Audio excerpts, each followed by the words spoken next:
Hi, welcome. My name is Lorna Matern, and I'm the Executive Director of United Counseling Service. Welcome to UCS Presents Wellness Moments, a community education series that identifies one particular topic with a content expert in just about 15 minutes. And today I'm here with Christine Willett, Substance Abuse Outreach Coordinator for United Counseling Service. Thank you for being with us, Christine. Thank you for inviting me.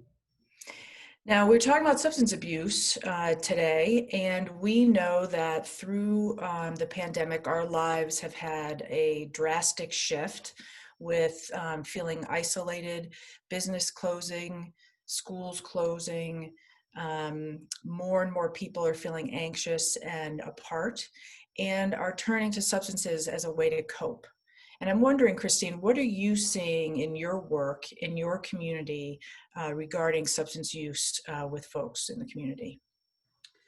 Well, definitely community-wide people are experiencing an increase in anxiety and stress as a result of COVID. And this has led to a significant increase in substance use, a significant increase.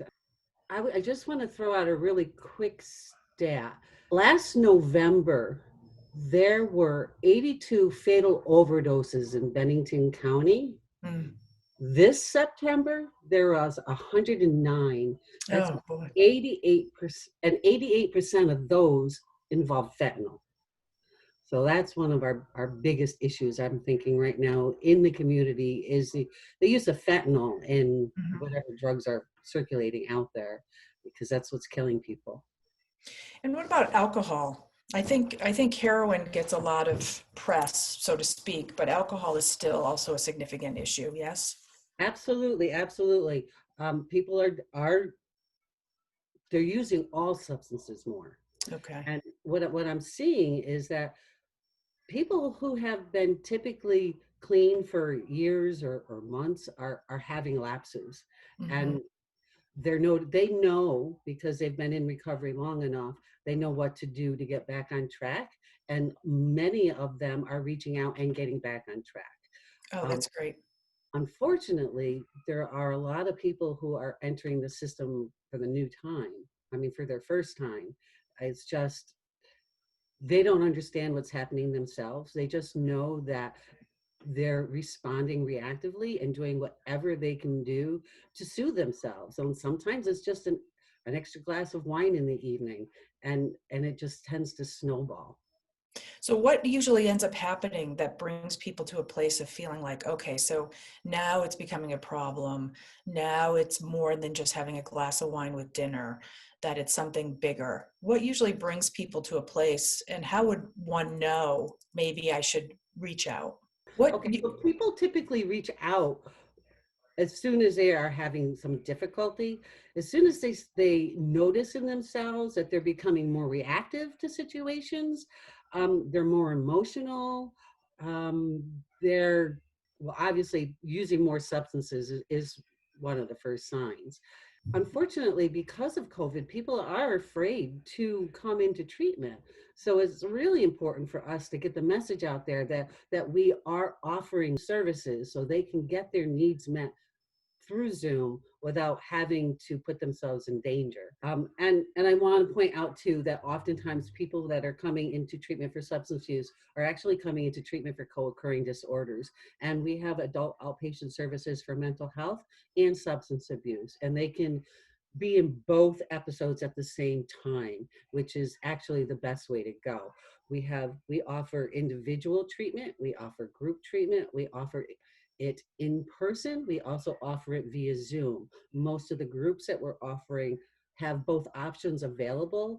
And most recently, we just started offering an IOP program, which is it's a multidisciplinary program that is it's been wonderfully received by the community and is really needed.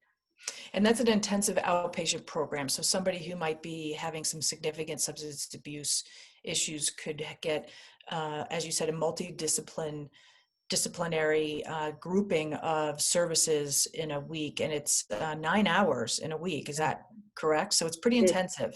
it's 9 or more hours a week, actually, because we have 9 hours of group plus they all can also have case management, individual services, and family services within the same program. And that doesn't mean that every single person who has a substance use issue needs that intensity, but we do provide it for those who do. Right. And Yeah, if people need a less intensive level of care, we we try to create programs that match the people individually. If they need one group, they can have one group. If they need two groups or three groups, we can offer that. It can be in addition to individual or by itself, or it can be just individual. It right. really depends on what the person needs. And it's really working with that person to develop their treatment plan and working with them together to figure out what's in their best need. Absolutely. Yeah, Absolutely. great. Thank you. Yes. You're welcome. Now, sometimes it's other people who notice that we're having a problem before we do. And so if a loved one were having an issue, and any one of us may have somebody in our lives who has a substance issue, because it really is permeates every socioeconomic level, every community. What might I do if I am feeling concerned about a loved one? What might I see in them that would bring my attention to thinking something's wrong? What what might I be seeing? I would say you'd probably be looking for the same things you would be looking for in yourself. You're going to be looking for people to be um, a little bit more emotional than they normally would be, more reactive, expressions of anger, Mm, and obvious symptoms of substance use. But the most important thing is to approach people in a kind and non-judgmental way, because it's really not about the substance. It's usually about the pain that the substance is covering up. So if you can approach them by letting them know that you're noticing something is happening, and ask them what happened, ask them what pain they're trying to cover up, and if there might be a more helpful way for them to get their needs met. That's that's the got to be a hard conversation to have. It can be a difficult conversation, but it doesn't have to be about the drugs. And if I think if people stay away from the drugs, it becomes less intimidating. If you talk about the pain that the drugs are covering and why they're reaching for those, that's the space that you want to stay in. You want to stay Mhm. in that nurturing, supportive place where you can help them to access other resources that would serve the same purposes that the drugs and alcohol are. What are some of the things, you're talking about people who are afraid of leaving their house? We certainly know that there's an uptick in COVID in our community and in Vermont and across the country. What might people do for their own self-care, for their own levels of anxiety to keep those in check? Well, I think my favorite thing to say is the opposite of addiction is connection. And that being said, people just need connection. And it can come in almost any form. It can be connection to other people, it can be connection to community, it can be connection to um, animals. There are just several different levels of connection. And if they have no connection, they can find connection. And that's one of the things that UCS is really good at, is providing connection. So there are there's a whole bunch of resources available that can help people. They can distract them from what they're experiencing, or they can really soothe them. There's all types of self-care stuff. There's meditation, mindfulness, there's walking, there's painting, looking into hobbies that they've always thought about and really wanted to do but never had the time. Well, people have a lot of time now. Mm. So it's actually created some opportunity for people to develop some hobbies that they've always wanted to. Certainly, there's a lot of opportunities for people online. Oh Again, yeah, you'd have to have access to a computer, but you can find meditation and various other things and exercise for free online. absolutely. And there's really, really good ones. And there's a lot of them that are for beginners. So, people don't have to feel intimidated about trying something out thinking Mhm. that they're not going to be able to do it. One of my favorite things to do is Tai Chi. I've learned that that has a very significant impact on my state of well-being. And I think that's really what people really need to think about is their overall sense of well-being. And if they can address that, then they're not going to be reaching for the substances if they haven't previously. Now, so you've mentioned UCS, of course. I mean, we are UCS. What specifically does UCS have to offer? What has UCS done in the community to partner with others, perhaps, to deal with the substance use issues in our community? There are several new initiatives on the front lines right now. We have one kicking off right on the 11th.